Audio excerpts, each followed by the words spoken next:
Salibonani izihlobo ezithandekayo endaweni zonke lapho likhona siyalamukela kusifundo sethu sesi-9 sibonga umlimi osigcinileyo kwaze kwafika sona lesi sikhathi. Mina engikhulumayo ngo-Amos Maforo, ngiza kunxusa izihlobo zami engilabo lapha ukuthi sabelane isifundo sona leso ukuthi balibingelele labo.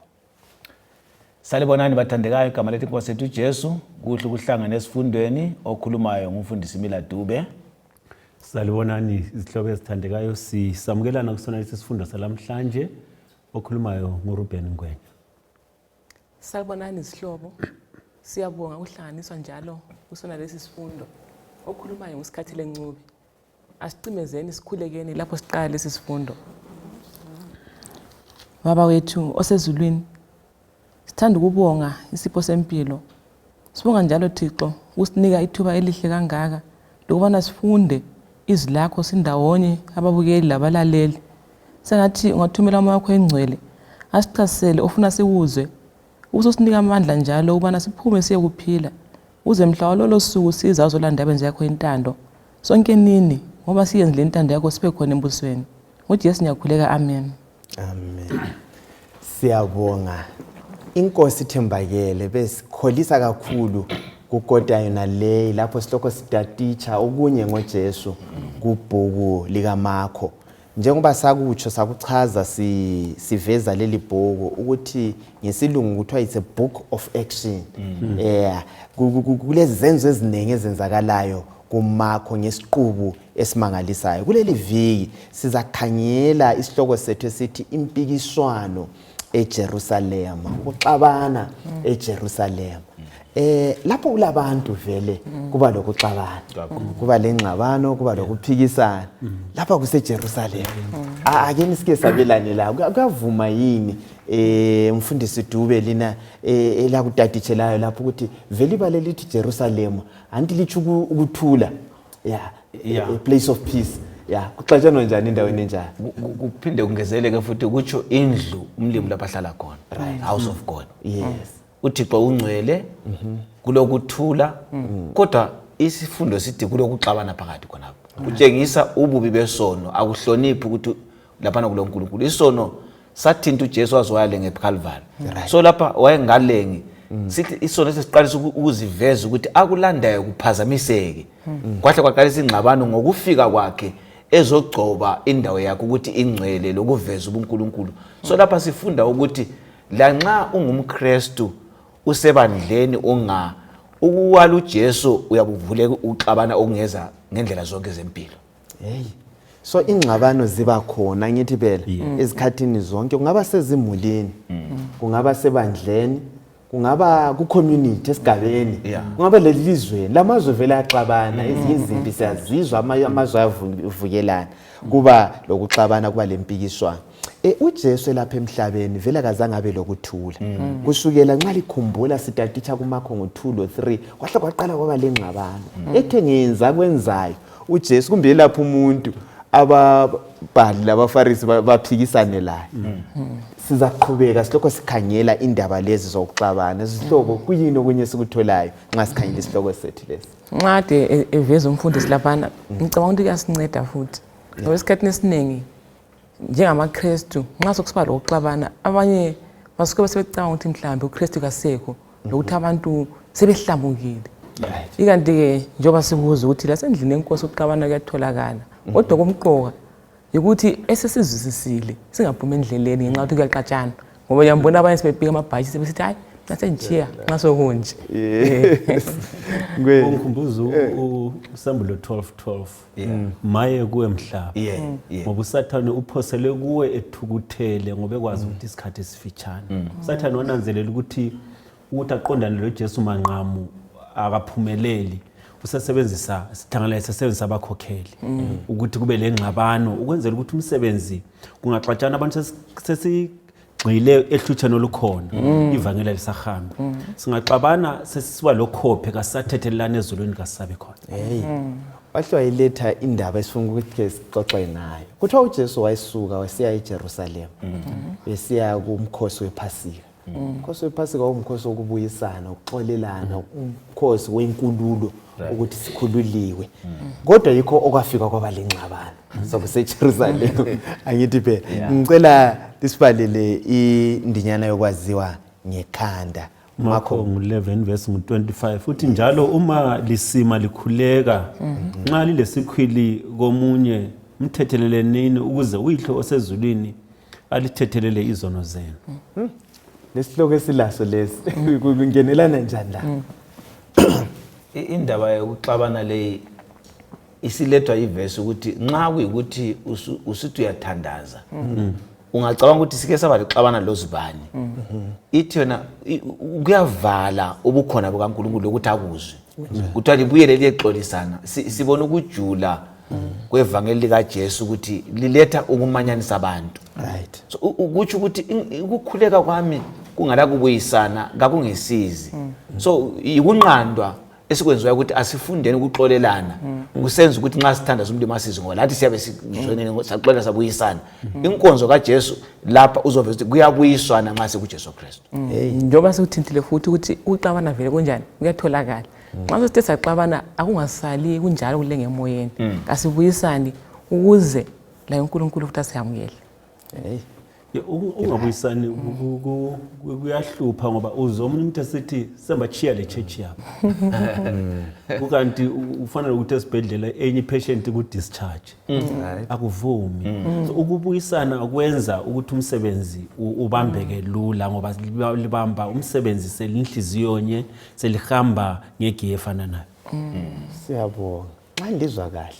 So le verse nxa ikutsho ithi ukubana nxa singaxolelananga mandlo lathi asixolele onto kunjani Yebo. uKristu nxa ungaxolelanga kodwa vele siyazikhuleka ukuxolela so i-prerequisite ukuthi uxolelwe ukuze uxolelwe kumele la unjani uxolele simele sifithizele indaba yona le uJesu uyayichasisa lobe sesiyalenga uthi baba baxolele ngoba bakwazi abakwenzayo wayiletha indaba yokuxola indaba ebanzi kakhulu uthi singaxoxa ngayo khona abantu abanye hayi mina ngiyaxola kodwa ngikhohlwa inkulumo ezinjalo ukuthi vele ukuxola kuyini itopic esingayidiscussa kolunye usuku. Namhlanje siqhubeka sikhangela sifunke sikhangela indlela uJesu ayiphila ngayo ngwenya ungasipalela lapha sike sikhangele kuMarko 11 kulama verse la ambalwa sike sibale sidobhe izifundo esizidobhayo lapha uthi bathi sebesondela eJerusalem bafika eBethfage leBethani ngasentabeni yeOlivet uJesu wathuma abafundi bakhe ababili wathi kubo yanini emzini ophambi kwenu uza ukuthi nxa lingena kuzo liza kubona ithole likababhemi ekade lingagadwa umuntu lithumele nini lilethe lapha nxa belibuza ukuba kungani likwenza lokho mtsheleni ukuthi inkosi iyalifuna izalibuyisa masinyane. Bahamba bafumana ithole likababhemi phambi malungana lomnyango likhulekiwe balithukulula abantu ababemi khonapho babuza bathi lenzani lilithukulelelani ithole lelo na baphendula njengalokhu uJesu wayebatshelile abantu basebe bayekela bahamba sebelilethile ithole uJesu bendlala amajazi abo phezu kukababhemi kumbe phezu kwaleli thole abantu abanengi bendlala amajazi abo endleleni abanye bendlala amahlamvu elala endleleni labo ababe hamba phambili lalabo ababelandela bamemeza besithi hosana ubusisiwe lo ozayo ebizweni lenkosi ubusisiwe umbuso ozayo umbuso ozayo okababa wethu uDavida hosana kweliphezulu.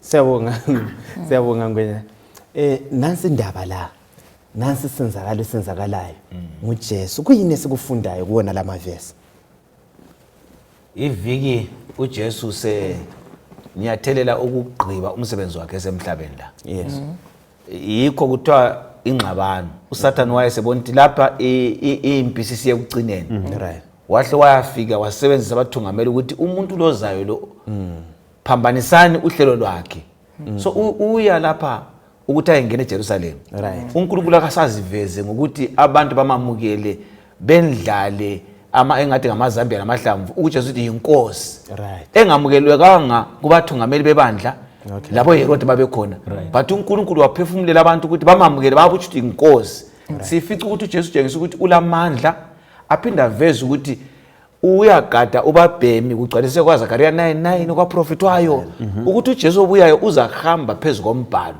mina ngifunda ukuthi uJesu uliqiniso uyinkosi nxa uthi uyabuya nxa wabuya kwakuqala uzabuya futhi angene hayi khona eJerusalem kodwa angene lathi eJerusalem elitsha hayi khona lele emhlabeni Right. uJesu udaba ayehamba ngalo lo wasilo sesiqongweni esiphezulu Kunjani? njengoba sithi umfundisi lapha ende sithola ukuthi ade kwenze emuva ngale sithi khona hamba ungatsheli umuntu lapho esilisa simbona kathesi usengena mgceke eJerusalem Kunjani? ngoba isikhathi sesifikile unye nguthola ukuthi uJesu ngumprofeti omkhulu Yes.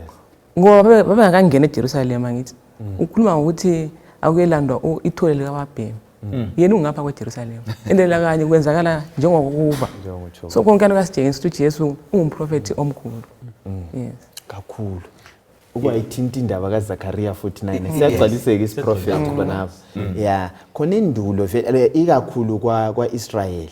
Siyakwazi ukuthi amakhosi kanengi inkosi yayimele ihambe ikade ihashi kodwa kwaIsrayeli inkosi kwakulendlela yakhona ikakhulu nxa igcotshwa nxa ingena ibuye igade ubabhemi so kwakuke kwenzakala endulo kuyakhulunywa ngoba kwakuyisenzo sona leso kuveza ukuthi ukuthi le kodwa inkosi yamakhosi sike sikhangela indaba kababhemi inyamazana esiyeyisayo kusifundisane ngoJesu khona uJesu umnene kungomunye kulamhla wezafuna amabhenzi lemoto ezinkulu chariots kulandelwa kodwa ukhangela inyamazana engathi harmless ethobekileyo kuthiwa kulithole lingakaze ligadwe umuntu ngezindlela ungena njengoba usukwathi ukuthi ngale bebevele bengena njani now ekungeneni kwakhe isikhathi sokufi semfihlo sasesiphelile ukwakuthi lapha nesikhawu ukuthi izolo besithi engakhuluma ukuthi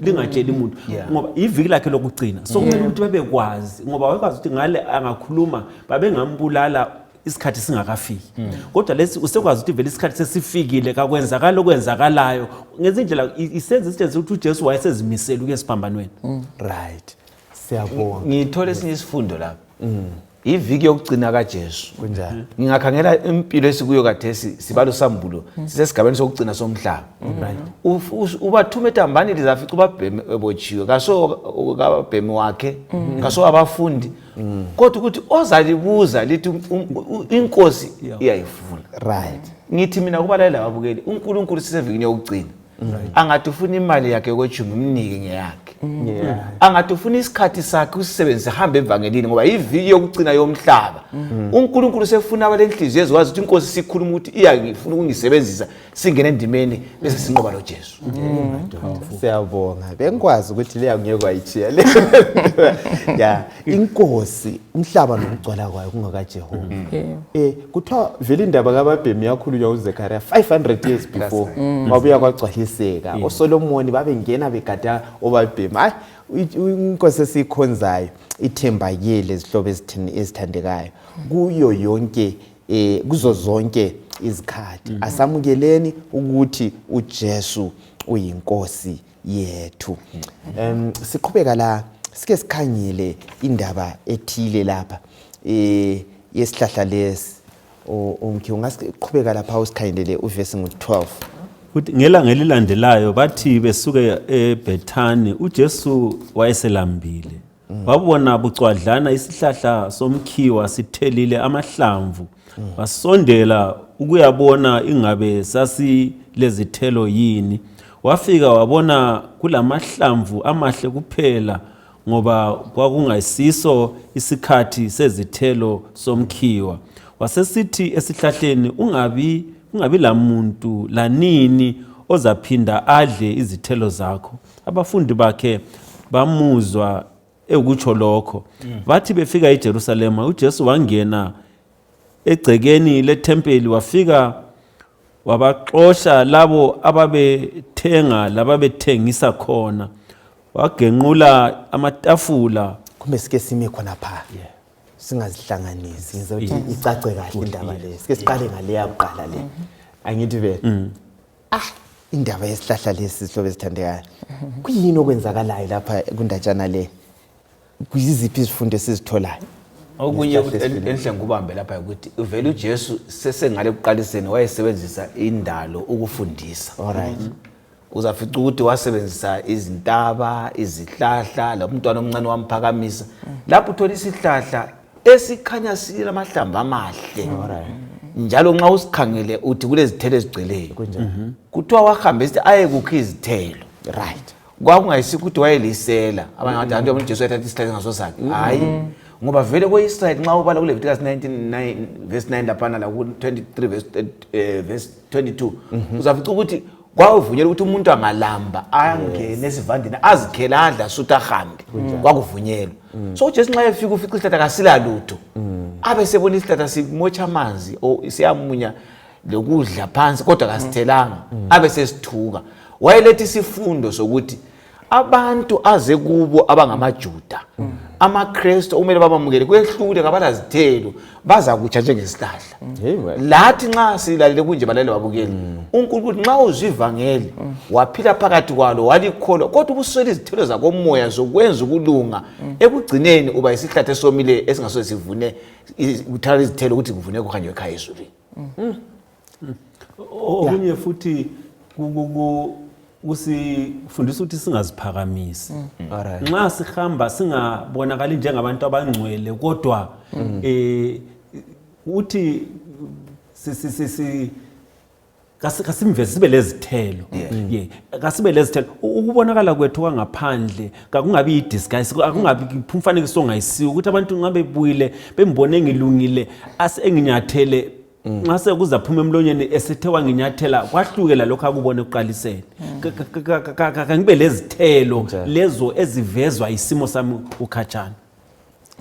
Ngaphandle kwalo. Mina khona lapha bengizithonisisa ngade bekhuluma nje abafowethu khona lapho ukuthi kathi nxa uJesu esithi sibe lezithelo uthi uJohn ngoba ngikhangela isihlahla lesi phandle siyabukeka sihle ngoba ngananzela lathi nje njengamaKristu aphila ensukwini zanamhlanje siyabukeka sibili kuhle lokhana uqondile ngoba vela kumele ngasihlambaze uKristu esimkhonzayo kodwa ke izithelo ngithe ngade ngicabanga ukuthi kade iziphi ngicabanga ukuthi kunje njengamaKristu silomlando ukuthi khona sigole abanye bebe ngabalandeli bakaKristu ukuthi bangake sembagolile yebo ngizilungisile ngalungisa imuli yami konke sicecile sibahle nxa sezinkonzweni lanxa umuntu esibona ukuthi nampa namaKristu kodwa bangake esibalethileyo ngithola ngile challenge emangalisayo uthi uthini umfundisi lapha wathi khona akubonakala izithelo ezinhle izithelo zikamoya akubonakala futhi lezithelo eziyilabo embagolile ngabalethe evangelini. Uyazi umpikitshe le ucombayo ukuthi vele nxa ukhanyela anti kuthiwa wayelambele uJesu wathi esondela ecabanga ukuthi lapha vele kulezithe waziswela kwasesikhathi kuyavuma yini umfundisi ukuthi ngwenya abantu bekhanyelele ukuthi lapha singathola usizo sesisondele eduze sesifinyelela singatholi le ndaba futhi kuthiwa uJesu kathulanga kuchiyanga kunjalo wabe sithuka. Yes. Amagatsha angatheli izithelo ayophoswa ngaphezulu ukuthi le so asiqapheleni umuso ungavalwa. Exactly. Babethi kwesinsikhathi kuthiwa you are a dead man watching.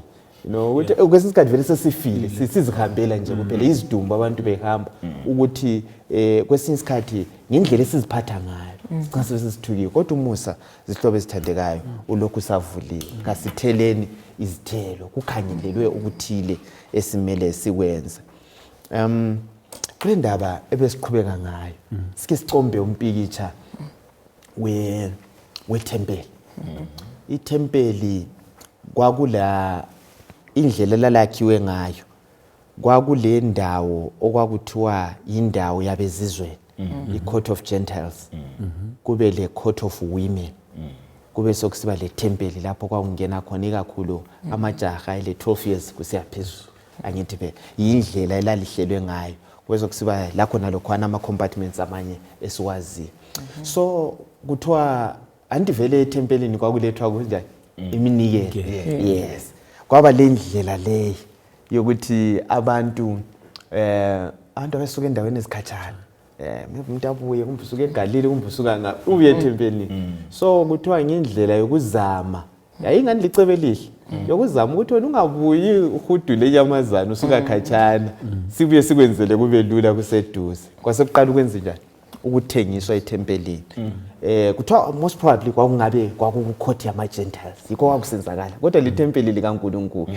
Sike sikhulume ngendaba le ungaba bala amavesi bila mathathu. Uverse 15 uthi bathi befika eJerusalem uJesu wangena egcekeni letempeli wafika wabaxotsha labo ababethenga lababethengisa khona. Wagenqula amatafula abantshintshi bezimali lezinhlawulo zalabathengisayo lamajuba. Kaze avumela umuntu ukungenisa okuthengiswayo endlini zethempeli. Wathi esabafundisa wathi kulotshiwe kini ukuthi indlu yami iyakubiza ngokuba indlu yokukhuleka ezizweni zonke kodwa lina liyenze ubhalu lwabaphangi. Right, nansi indaba. Kuyini umpikisho kuyake kwenzakale yini kuma tempeli la khona kade kumbe siqalile khona phana kulindaba okwakusenzakala kunzima lapha amaforo labafowethu lapha. Indaba le ebuhlungu ngokuthi olobayo uthena uKefas umpriester nguye owayenza kwaba ngokuvumakala kwaba legal. Kusokuyimvumo ukuthi ungaletha uzothengisa ethempelini. Uthe ukhuluma wathena itempeli lalethwa imhlatshelo.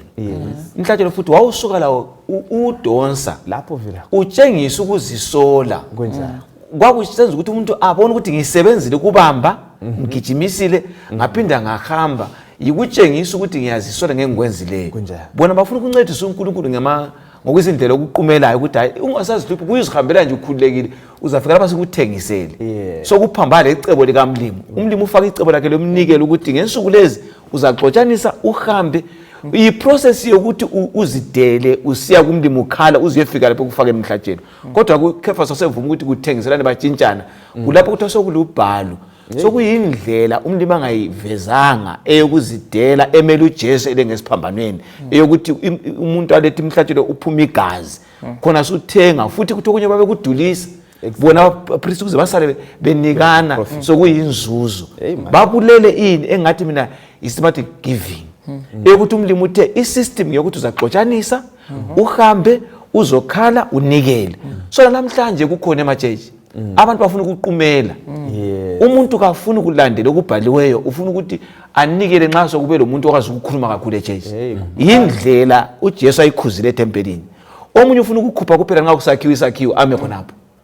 Omunye ufuna ukutshengisa ukuthi ngile mali abuyathi ngizalakhela lokho. Umlimi uthe nikela ngendlela okusiswe ngayo systematic yenza okuhleliweyo nguThixo ngolesi sikhathi.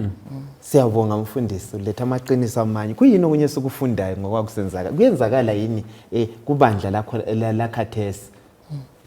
Uzaneze usathane elethe ireligion leyana convenient. Ngoba esikhona sokuthi mina ngithwale nzima ngigijimisa ijuba nxa ngingumyanga. Liza ngilindele etempelini ngehlukane lalo kuphela ngemali yami. Ngezindlela ngifuna ukuthi kulezinto sesizenza emabandleni ezingekho embhalweni. Sizenza sithi hayi lokho kodwa kwenza umsebenzi ube lula. Kukanti nxa ukuthi ufanele ukuthi ube nzima umlimi ubone kumele ukuthi ube nzima ngoba kulesifundo sehumility afuna ukuthi asifundise sona. Nasesi usathana ukuthi lesana lekhona ukuthi likufunde akudingekali lina sondelanini kuphela izinto ziza kuba lula. Umlimi ilizwi lakhe singaliguquli.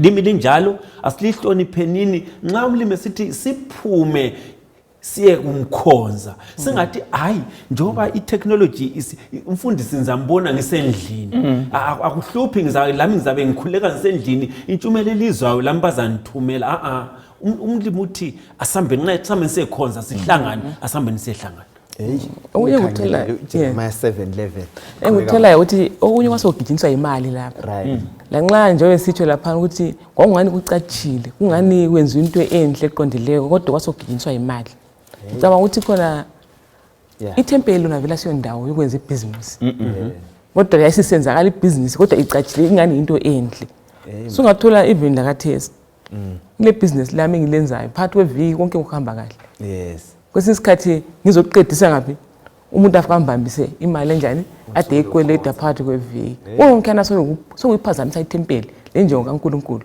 lanxa ngiza kukhipha kwechumu kena leyo mali kodwa kayisikho akumelanga senze ibhizinisi ngithaba ezinkonzweni kakhulu yebo ngithanda uJeremiah la 7:11 uthi indlu le elebizo lami siyaba lubhalo labaphangi na kodwa kade ngikhangele kutsho uJehova yes uJesu khotha uJeremiah fika kwazi athi hayi siqondiso okunye uJesu kachaya ngabantu ethempelini ngithi phela hayi wathatha umchilo waphakamisa wakhuza wakhwaza sibili kwakungathambanga engajabuli ngakho khonapho uJesu wayehlambulula ithempeli right ithempeli elikhulu elingumzimba kumele futhi siliqaphele silinanzelele ukuthi khona lihlambulukile yini ngoba uthembakele nxa sifunda kwaZaya 1:18 ukuthi xa kukhona okungenza ingabe lokuhlambuluka liyawazi ukuthi into ezanisalisa ezulwini nami engiyazi wona ngoyazi dinga ukuthi khona ke ucela ukuhlanjululwa ngoba uthembakele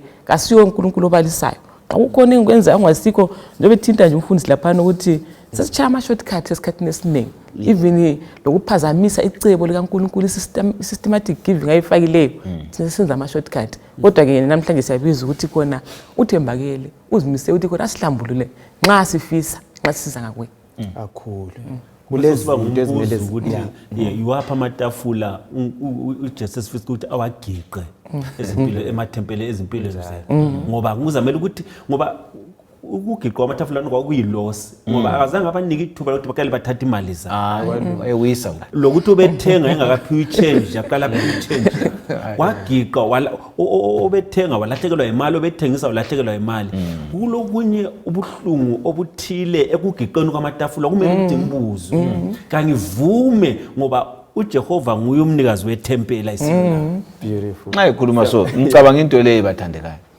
eChurch iyabe isebenzisa izinto zomhlaba siphakathi kwesizwe right lubhalo abantu bayabukela ubunqunu bese church bayahleka ngefoni futhi umuntu uyasmayela akula muntu ohlabela yena kule uyabe eseChurch kumahola ingcwele inkonzo ikhamba ngamatafula avala uNkulunkulu ukuthi akhonzwe kuhle so okuyizinto okwenza siphume kukhonzeni ukuthi yiwa amatafula uJesu ayawagiqa ukuthi awaclean enhliziyo zethu asuke ukuze ithempeli lingumzimba uJesu ahlale phakathi kwalo siyabonga ngokunye kuyizinto okumele kuhlanzwe kuthempeli leli longumzimba siyabonga idimension yona le uJesu busy khathesi uyahlamba amathempeli asimvumeni ku process esikiyo singamkhetha kulokuthiwa yi-justification siyalungisiswa bese singena ku-sanctification singcweliswe angithi phela uJesu uyasilungisisa uyasihlanza uyasingcwelisisa asikuvumeni sikwamukeleni ake sikhangele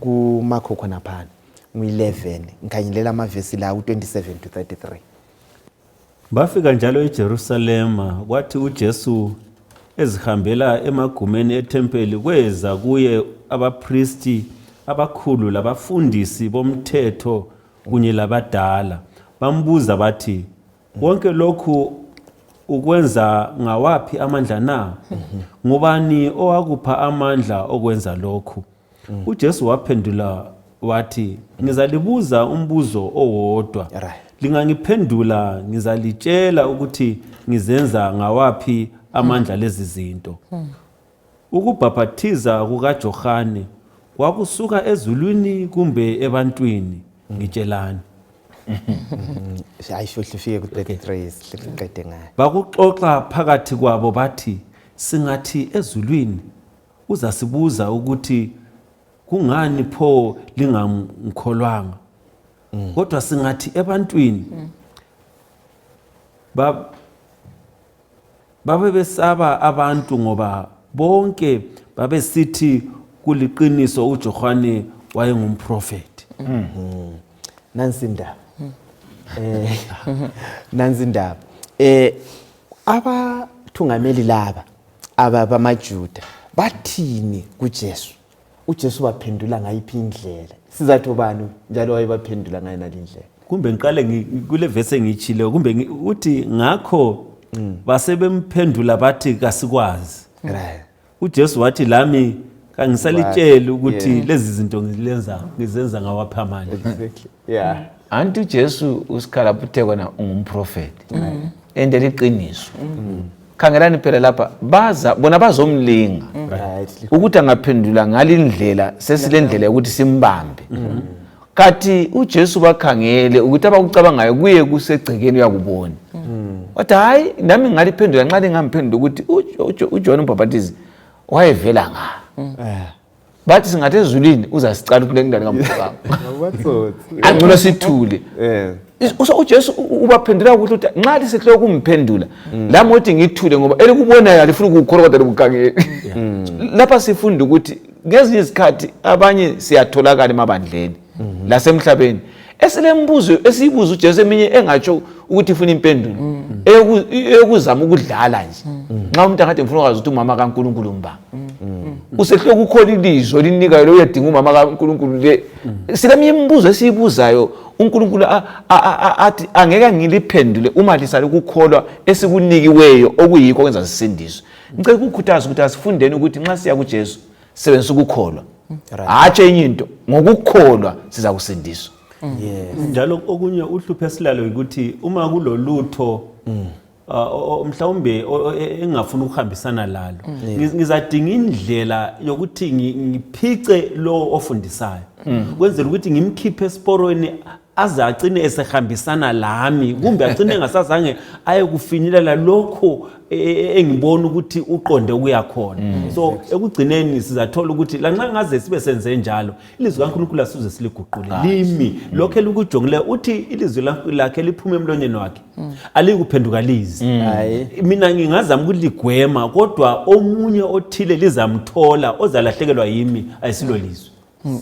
I-wisdom uJesu ayisebenzisayo lapha ngithi ukuhlakanipha uJesu akusebenzisayo ngicabanga ukuthi lathi ungasiphathisa nsuku zanamuhla ngoba uyawunanzelele kwesinye isikhathi impikiswano esingena kizo uthola ukuthi umuntu nje besithi umfundi santi so kwaso ngumbuzo sesizakulwa ngakho bakithi kwesinye isikhathi zochaye u12 emini sibhizi ngakho ikanti ke ngakhala ukuthi uJesu uyenzani uJesu uyaqala ame ngahla phendule khona afangithi atatisha bona ukuthi kuyinto khona kuvele kuya ngapha afangithi kwesinye isikhathi ke sinanzela athi okunye ngama debate ukuthi kanti vele kuya ngaphi xa vele ungasisindawo kungasoze kusindiswe ungasoze kumncedela lo ngikhuluma laye kanti vele ngisihliphela ngokutshona ngingeja kikho abanye bazebalo lokulwa sibe kubanga khona lokho so asinanzeli wisdom uJesu ayisebenzisayo kaza ngaphanga uphendula kodwa ke esephendula wahle kwavala indaba yonke. Yes, kulokunye kuyizimpi esingamelanga singene yikho.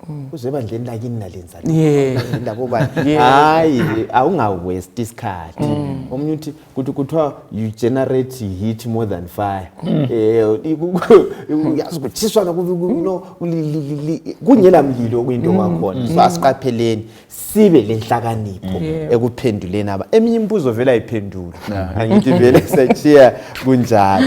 Ngicela ungikhanyelele kumakho ngo12 ngifuna ubale la amavesi la indaba leyi kulesivini esasikhona asikuyibala yonke kodwa umnini wesivini lesi wase cultivator wafaka ihedge wasivikela isivini lesi ukuthi sithele wafaka le tower khona laphana ukuthi kugcinakale angithi phela kodwa akuzange kuhambe ngendlela ayefisa ukubana kuhambe ngayo wasethumela yena izisebenzi zakhe andisayikhumbula indaba izisebenzi zakhe efika khona la kusivini isivini ngesakhe wathumela izisebenzi zakhe ababekhona esivinini baqala ukubulala izisebenzi bazibulala izisebenzi zonke ngifuna umbalele uverse ngo6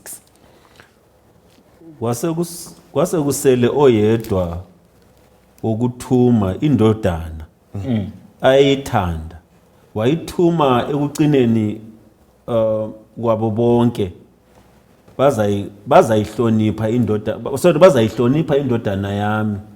Kodwa abaqhashi besivini batshelana bathi, lo uyindlalifa, wozani kasimbulaleni ilifa libe ngelethu. Ngakho bamthatha bambulala, bamphosela ngaphandle kwesivini. Right. Summarize la mfundisi. Lapha vele isivini lesi la le ndodana kukhulunywa ngubani laba laba ababethunywa izisebenzi indaba le. uJesu antuzelwe ko-Israel. Right. Uvele ulande isizwe sako-Israel esiyiso kwakumele simemethekise uNkulunkulu emhlabeni. So isivini lesi ngu-Israel. uNkulunkulu uthumela abaprofeti. Bakhuluma baxwayisa kodwa bababulala. Ugcina sethumela uJesu ngokwakhe kodwa agcine sesesiphambanweni.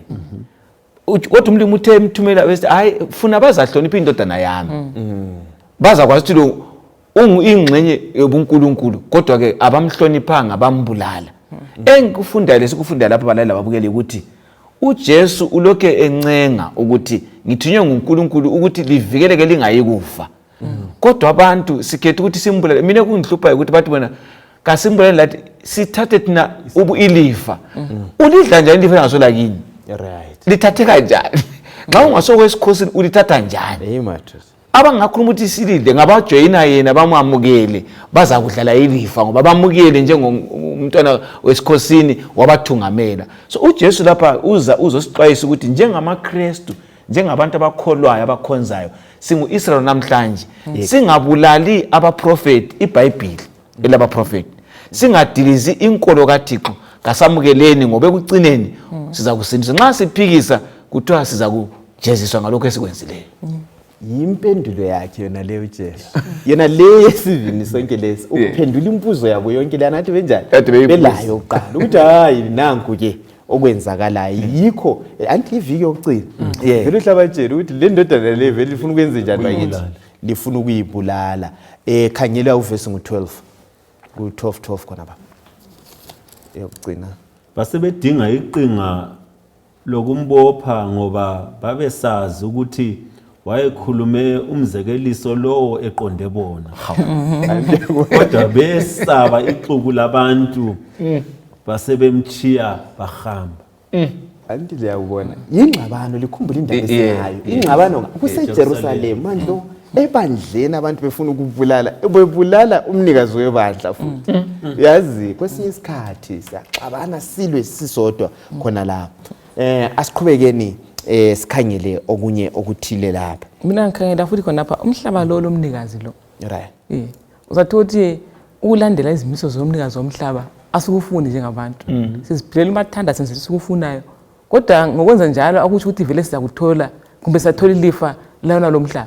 Ilifa abazathola ilifa lomhlaba lo yilawo kuphela zalandela umnikazi wesivini umnikazi womhlaba nalo lentando yakhe.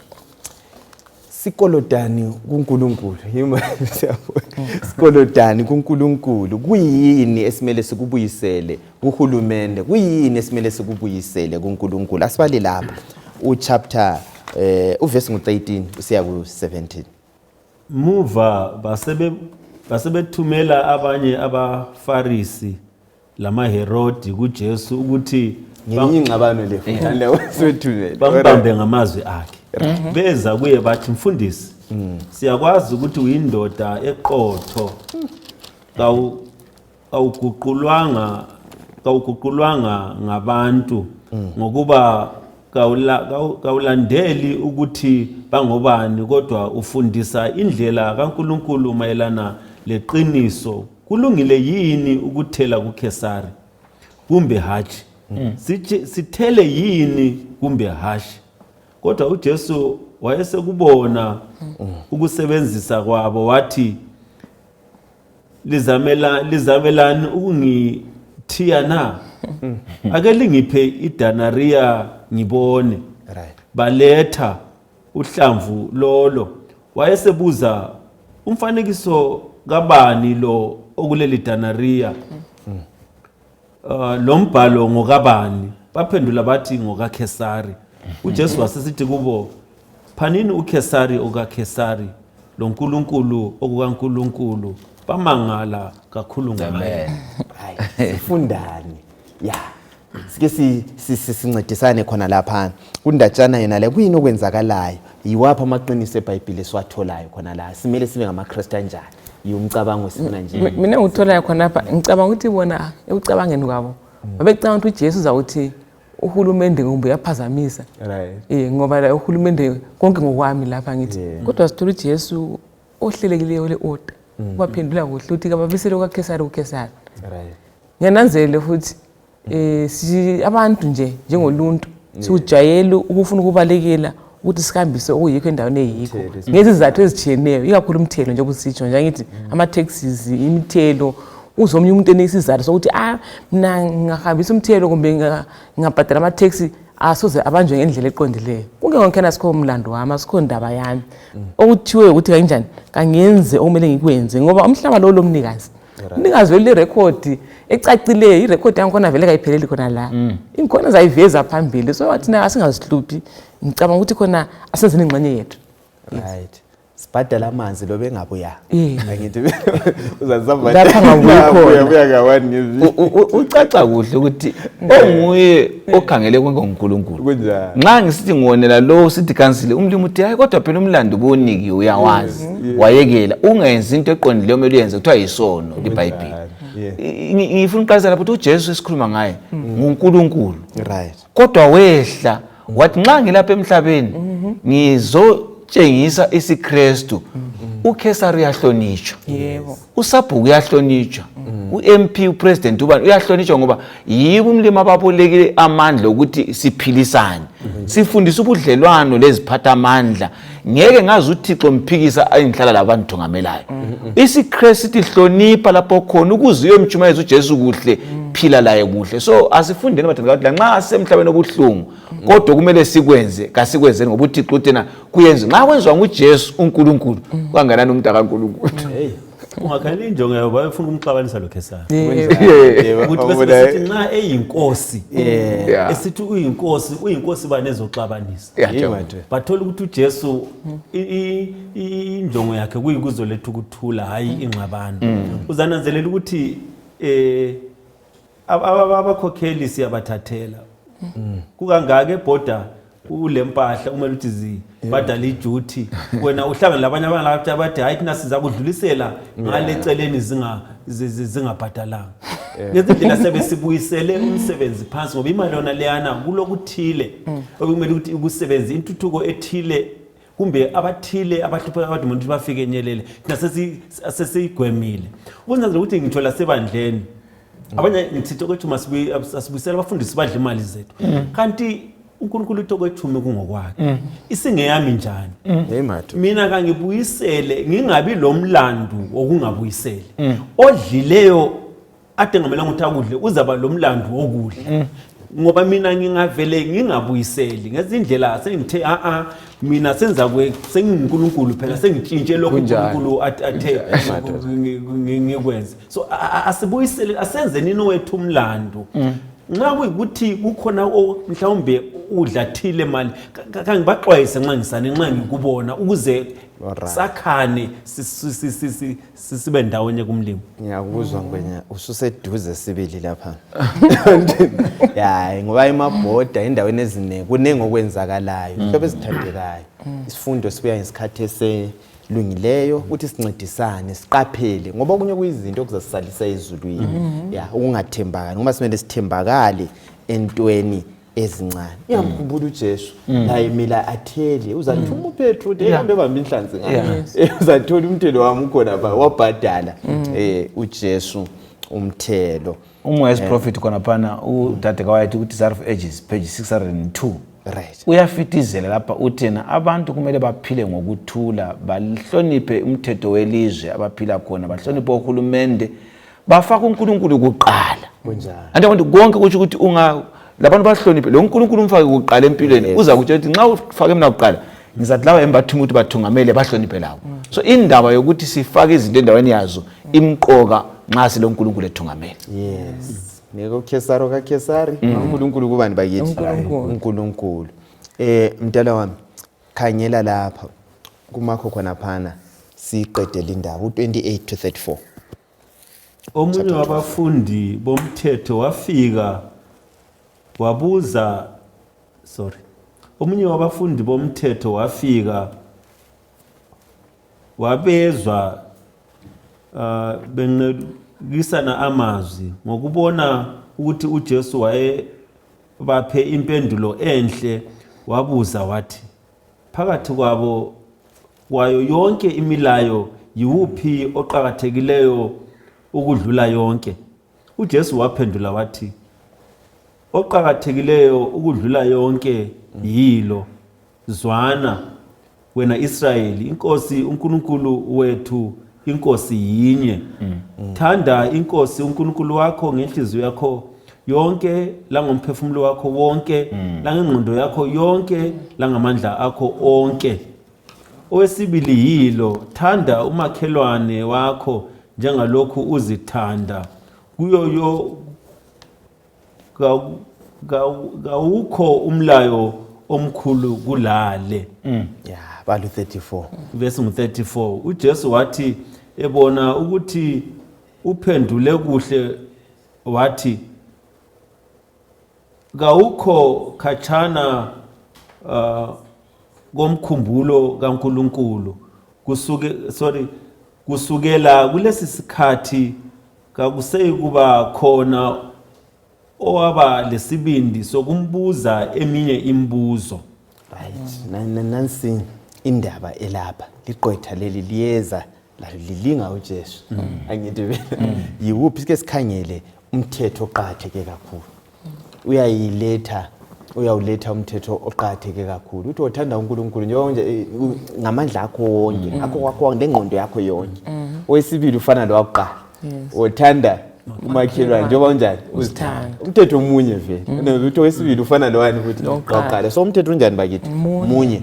Sasithi uchasisani la nxa ikhuluma emthetho. Nguphi umthetho uJesu akhuluma ngawo? Mina okungithalekisa kakhulu ukuthi uJesu nxa ephendula bona bathe umthetho owodwa owokuqala yiwuphi. Yes. Abese bambanisa umthetho wonke lichumi ayenze ibe iziqe ezimbili. Right. Ukuthanda uNkulunkulu kube mqoka, ukuthanda omunye umuntu kube mqoka. Ungakwenza khonokho yonke lichumi siphakathi. Ngoba vele umthetho kaNkulunkulu luthando kuNkulunkulu labantu. So esikufunda lapha ukuthi uJesu wayebafuna ukuveza ukuthi hayi nxa usithwena ungumntaka kaNkulunkulu kawungeke umakhelwane umzonde, ngeke umtshontshele, ngeke umphilise nzima. Futhi nxa umakhelwane usithi uyamthanda uNkulunkulu ngeke uyehluleke umkhonza, ngeke ukhothamele izigodo kumbe ukhonza amadlozi. So nxa usuthanda uNkulunkulu uthanda lo muntu, uthando luzafanana ukuthi umlime ngimthanda ngiyeza ngifundisa umuntu ngimthande njani. So indaba yomthetho omkhulu luthando kuNkulunkulu lothando ebantwini. Exactly. Yes. Uzananzelela ukuthi lamhlanje silohlupho ngoba abanye bethu sithi hayi umthetho waphethele siphambaneni. So uthi kumba unge-Old Testament, New Testament uJesu vele hayi sesindiswa ngomusa. uJesu usethatha umthetho awusummarize. Uthatha lowana obudlelwano bethu loNkulunkulu, uthanda uNkulunkulu wakho ngengqondo yakho yonke, inhliziyo yakho yonke, umphefumulo wakho wonke.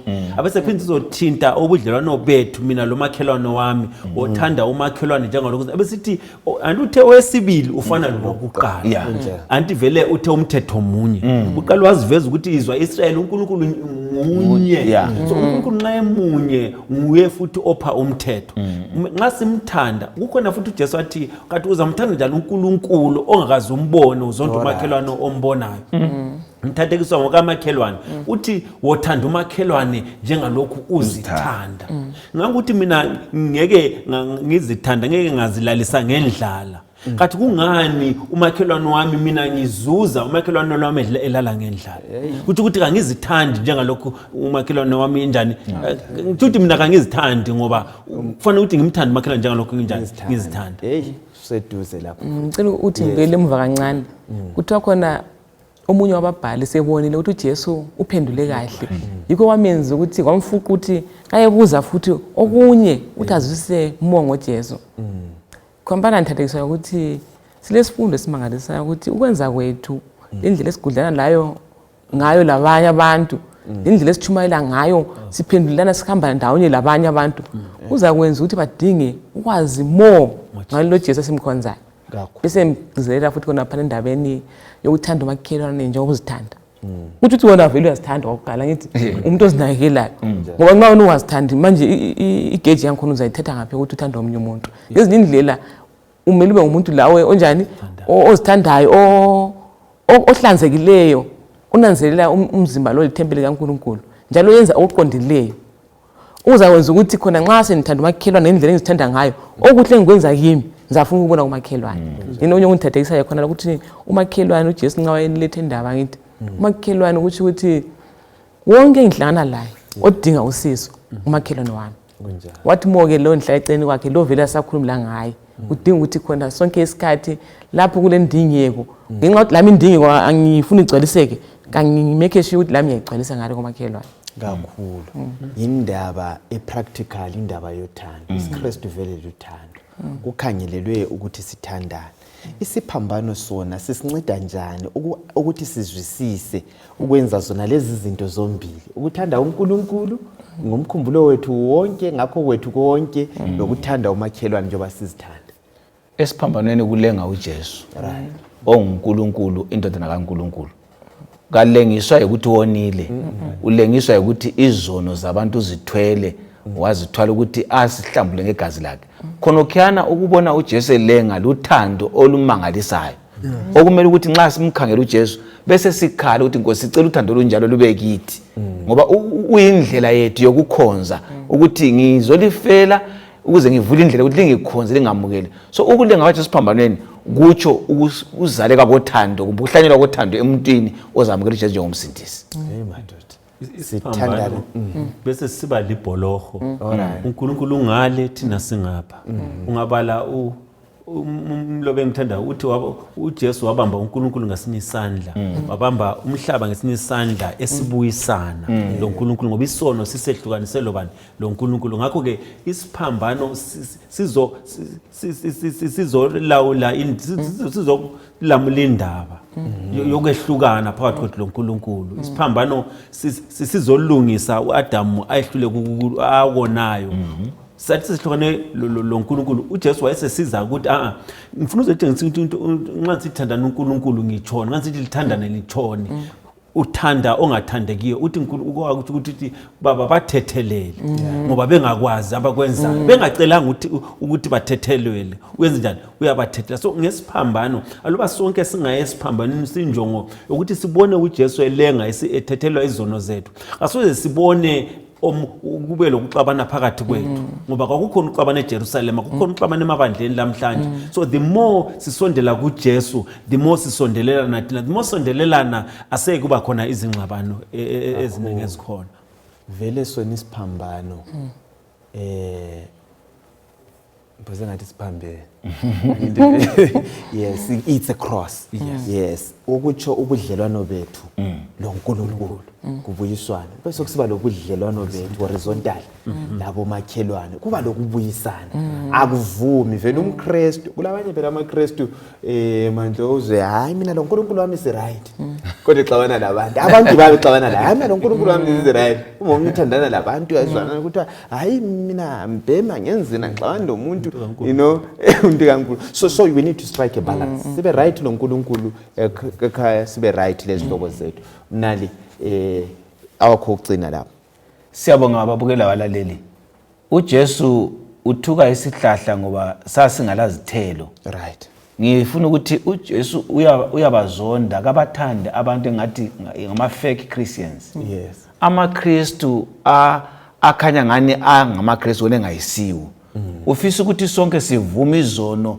siye emabandleni sisitsho ukukhonza uThixo ngomoya nangeqiniso hathi ukuhambela ukuthi lami ngikhona ebandleni hey madoda obo abazenzisi vela abanye exabana nabo ngabazenzisi kazange abathanda kulokuzenzisa kakhulu kubandla lesiKristu uJesu uyakhuza uyaxwayisa emhlabeni asibeni ngabantu abagenuine nxa silohlupho ukhanya anti utho uSambulu uthi awubandi awuchisi angiyusizakala kanjani ubundikindiki yo manje yes nxa sigoqa senze isifundo uNkulunkulu munye, Yes. uKristu munye. Asikwekeleni ukuba siphikisana, sixabana ngezizathu ezitshiyeneyo. Sikhangele kuye uKristu, sifunde imibhalo yakhe iza kusichasisela sincedise uhambo lwethu lokukholwa. Njalo sibe ngamaKristu athela izithelo. Siphume esisebenzeni, sigole abaningi abalahlekileyo. Umhlaba lo udinga amaqiniso, umhlaba lo usesigodini esimnyama, udinga ukuhlangulwa. Yithi kuphela amaKristu siza kukwenelisa khona lokho. Sihamba loKristu phambili. Hey, siyabonga. Kudinga amaKristu aqotho, hatshi awempikiswano. Singalwini. Kwesinye isikhathi silwa sisodwa khona la. Kukanti silesithe esimele silwe laso. Singakukhohlwa khona lokho. Kakungabi yimi evimbela umsebenzi kamlimi ngengxabano engiziletha. Kakungabi yimi engeza kuphazamisa ngoba uSathane ekwazi ukuthi aliba siqhubeka sixabana umsebenzi kawuyiphambili. Ngoba ekugcineni mnengi imphefumulo esadinga ukuthi yazi ngoJesu, asivume nini ukuthi omunye azehlise ukuze ingxabano iphele, kube khona futhi ukuthethelana ngoba nxa singathethelana nanga umbuso kasoze siwubone.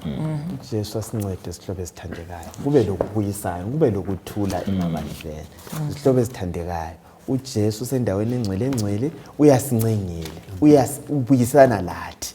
Kukho konke wenzela mina lawe ukuthi kube lobudlelwano obuhle. Asihlanganeni kusifundo esilandelayo kuviki ezayo ethi izinsuku zokugcina isikhathi isifundo sechumi. Sihlobo esithandekayo, umlimi alibusise, asitaticheni, sibuze lapho esibuza khona, la lapho esingazwisisi khona sikulethe, la lapho esifuna ukwengeza khona sikulethe, sincedisane enkambeni yethu yesikristu. Kodwa ukuqoka yilokho, asambeni siyethethelelana. Uxabana singaxabana kodwa sithethelelane ukuze lathi sithethelelwe ngubaba ekhaya ezulwini. Sakucela uNgwenya asivalele ngomthandazo. Asikhuleke nini baba oyingcwele okhona ngikhaya ezulwini, siyabonga ngesifundo esimangalisayo, isifundo esisilimukisayo ingozi khona aluba singaqhubeka sixabana ngoba kuza kuphazamisa umsebenzi wakho. Cine lathi kusiphazamisa sicine singabanga khona embusweni ngoba sisehle ukuthethelela. Sibusise bese kusitha kupheleni njengoba ngikhulekela kakhulu ukuthi sivume izono omunye komunye bese sixolela labo aboniweyo ekupheleni ubaba uza kusixolela samukele ebukhosini. Sicela konke ngoJesu inkosi. Amen. Amen.